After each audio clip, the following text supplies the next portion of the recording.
కూటమి ప్రభుత్వంలో ఒక్క పని కూడా జరగట్లేదు. వాళ్ళు నడుపుకుంటాం బీజేపీ, తెలుగుదేశం, జనసేన ఈ ముగ్గురు కలిసి దోసు తింటున్నారు. ఏంటి ఒక్క పనులు కూడా అమలు పరచట్లా. ఇవాళ జగన్ గారు కోటి సంతకాల సేకరణని పెట్టి గవర్నర్ గారికి సమర్పించడానికి ఇచ్చేస్తున్నారు. ఆయన ఎప్పుడు వచ్చినా కోట్లాది లక్షల మందిలో జనం వస్తారు కానీ ఫేక్ కాదు, జనాలు పెట్టిందే 100% జనాలు పెట్టిందే. ఫేక్ మటుకు లేదు. ఫేక్ చేయాల్సిన పని ఆయనకేంటి? జనం లేకపోతేగా.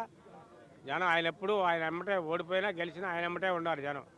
అంతేగాని మాయ మాటలు చెప్పి మార్పం చేసి ఇవన్నీ చేసేవాళ్ళు కాదు ఈ జగన్ గారు. జగన్ గారు ప్రజల కోసం అన్ని సేవలు చేస్తున్నాడు. ఆయన ఎల్లప్పుడూ బాగుండాలని కోరుకుంటున్నాం. ప్రాంగణం బాగానే ఉంది కానీ మెయింటెనెన్స్ తక్కువ. జీరో మెయింటెనెన్స్ లైట్లు వేయట్లేదు, వాటర్ వేయట్లేదు, ఏం వేయట్లేదు. అదే